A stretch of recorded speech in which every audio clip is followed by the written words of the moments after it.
Volvemos a poner la mirada en los mercados financieros. Esta semana tenemos resaca, ¿no?, de la semana de bancos centrales, que fue la anterior, Reserva Federal, Banco Central Europeo. Mensajes bastante claros, sobre todo en una cuestión: ¿en qué va a pasar con los tipos de interés? ¿En si se van a bajar pronto o no? Parece que en esto están de acuerdo los principales banqueros centrales del mundo. Todavía quedan tipos altos para rato, desde luego. Hoy, aquí, para hablar de eso, estamos con BlackRock, concretamente con Silvia Senra, miembro del equipo de distribución de BlackRock en Iberia. Silvia, un placer tenerte. Muchas gracias por venir. Buenas tardes, Marta. Muchísimas gracias por contar con BlackRock. Muchas gracias a vosotros por venir. Silvia, hay debate ahora mismo en los mercados sobre este tema de los bancos centrales.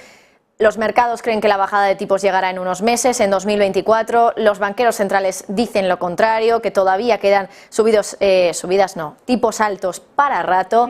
¿Cómo lo veis vosotros desde BlackRock? Pues mira, Marta, nosotros desde BlackRock hemos tenido la misma visión desde que empezó el año, ¿vale? Y es que realmente estamos en el fin de la era de la gran moderación. Hemos vivido un tiempo con una volatilidad muy baja, inflación muy baja, tipos muy bajos. Y ahora hemos entrado en un nuevo régimen en el que vamos a vivir con más volatilidad, y ya lo estamos viendo, ¿no? Unos tipos más elevados y una inflación más elevada. Nosotros desde principio de año veníamos comentando que para nosotros los tipos no iban a bajar este año, ¿no?, sino que quizá podían subir incluso un poco más, pero que se iban a mantener arriba. El mercado nos sorprendió, por ejemplo, en marzo, descontando bajadas de tipos en verano. Lo cual pues ya hemos visto, ¿no?, que está muy lejos de la realidad. La semana pasada tuvimos BCE y la FED. Por un lado, el BCE pues subió tipos, nos quedamos en el entorno de 3,54.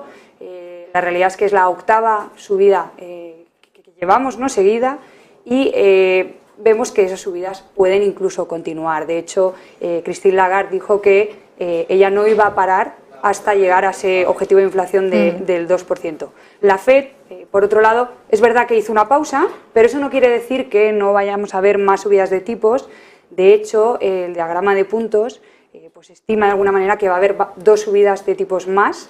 Y lo que también se comentó es que no iban a haber bajadas de tipos hasta dentro de 2 años. Por lo tanto, desde nuestro punto de vista, tipos más altos durante más tiempo. Nos creemos a los banqueros centrales. Nos creemos a los banqueros centrales. Luego, por otro lado, el mercado es bastante optimista, ¿no? Hoy es verdad que es un poco la excepción, tenemos corrección en Wall Street, pero hasta ahora venimos con unas semanas donde casi todos los días se cierra en positivo. El escenario un poco que están descontando los mercados es ese escenario de Goldilocks. La pregunta es, ¿van a conseguir los banqueros centrales su objetivo de bajar la inflación a ese 2% y tener ese escenario tan positivo que descuentan ahora los mercados? Pues desde nuestro punto de vista, quizá las subidas que hemos visto han sido muy rápidas y muy pronunciadas, y eso nos daba mucho miedo, ¿no?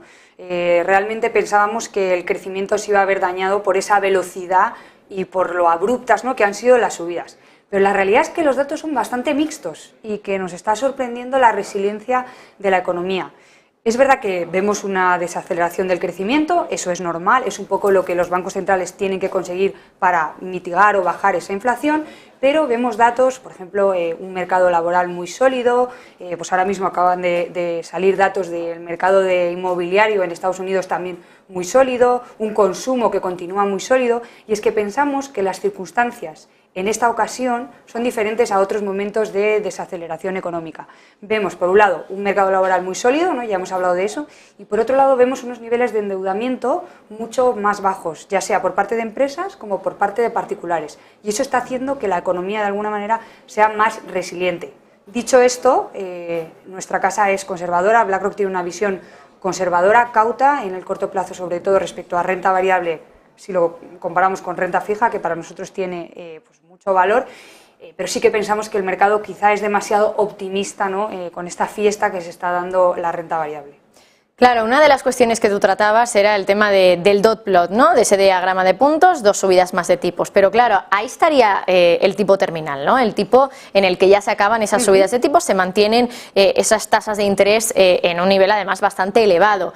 Claro, hasta ahora es verdad que hemos visto cómo la Reserva Federal empieza a pausar un poco el ritmo, e incluso ya hablar de pausa, a dejar por el momento temporalmente esos tipos estables, sin subidas en la última reunión. Y claro, eso ha hecho que el euro apuntale un poco más y que el dólar se quede un poco más débil. Y ahora que la FED está ya cada vez más cerca de ese tipo terminal, ¿podemos esperar debilidad del dólar durante los próximos meses? Nuestro punto de vista es que sí, esperamos que de aquí a final de año el dólar se debilite respecto al euro. Es una visión que llevamos teniendo desde el principio del año. Vemos esa Reserva Federal con ese tono más calmado dentro de que, bueno, seguimos esperando subidas, y un Banco Central Europeo quizá más agresivo.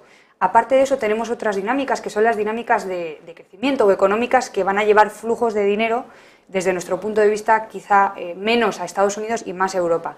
En Europa hemos visto esa desaceleración del crecimiento, incluso una recesión técnica, último trimestre del año pasado, primer trimestre de este, o incluso en Alemania los últimos 2 trimestres, pero creemos que el sufrimiento ya ha venido, y sin embargo en Estados Unidos todavía no hemos visto ese sufrimiento como tal, y pensamos que lo podemos ver en los 2 últimos trimestres del año. Es verdad que el crack que vimos, ¿no?, en el sistema financiero en Estados Unidos, esos 2 bancos, ¿no?, pues, cayendo, han hecho que las condiciones de crédito se endurezcan. Pensamos que los ahorros que tenían las familias, los hogares, después del COVID, ya están llegando a un límite que quizá no sean tan abultados, y eso puede hacer que pues, esa ralentización sea mayor en Estados Unidos, llevándose esos flujos que van hacia activos en dólar a Europa y favoreciendo también, por lo tanto, al euro. Corto plazo sí que es verdad que vemos que la barrera del 1,10 es complicada de pasar, pero esperamos datos como el de inflación o la próxima reunión del Banco Central Europeo para que esa barrera de alguna manera se sobrepase. Bueno, y por último, Silvia, quería pedirte opinión sobre el mercado de Japón, porque es verdad que uno de los titulares de los últimos días ha sido que Warren Buffett redobla esa apuesta en Japón, un inversor que últimamente también ha mirado mucho este mercado. Y claro, es un mercado particular porque aquí el Banco Central está haciendo lo contrario, que están haciendo la Fed, que están haciendo el BCE, todavía con una política monetaria súper laxa, con un control sobre la curva de tipos, con unos tipos muy negativos, muy bajos. ¿Qué se puede esperar de Japón? ¿Puede cambiar esa visión que tiene el Banco Central ahora que hay un nuevo gobernador?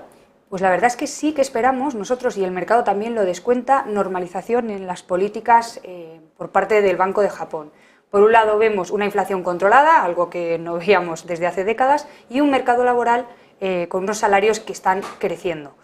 Eso va a llevar al Banco de Japón, pensamos, a normalizar esas políticas. Lo pueden hacer de 2 maneras. La que el mercado considera que es la más probable es subiendo ese techo que tienen para la rentabilidad del bono a 10 años hasta llegar al 1%. Desde nuestro punto de vista, Japón es verdad que ha sido una de las clases de activo que mayor rentabilidad ha tenido este año, después de materias primas y tecnología en Estados Unidos. Vemos como un mercado muy favorable, sobre todo si lo comparamos con otros mercados desarrollados, donde ya sabemos cómo es el momento del ciclo en cuanto a políticas monetarias. Sin embargo, es verdad, y hay que también avisar, ¿no?, un poco de que ahora mismo las valoraciones respecto a su media están bastante en línea. Sí que es verdad que si lo comparamos con otros mercados desarrollados como Estados Unidos, estarían todavía atractivas. Hemos visto muchísimos flujos hacia la renta variable japonesa, en los 2 últimos meses en ETFs más de 3.000 millones de dólares, eso es, vamos, niveles que no se veían desde hace años, por lo tanto también cautos, aunque el posicionamiento del mercado todavía es ligeramente infraponderado, aunque Warren Buffett ya pues, se ha adelantado, a día de hoy está un 11% infraponderado de media, y lo que sí esperaríamos es alguna corrección para tomar posición en ese mercado. Pues Silvia, muchísimas gracias por estar con nosotros. Nos quedamos con uno de esos titulares de que el mercado ahora mismo está siendo demasiado optimista con la fiesta que estamos viendo en la renta variable. Silvia Senra, miembro del equipo de distribución de BlackRock en Iberia, muchísimas gracias por estar aquí. Muchas gracias, Marta.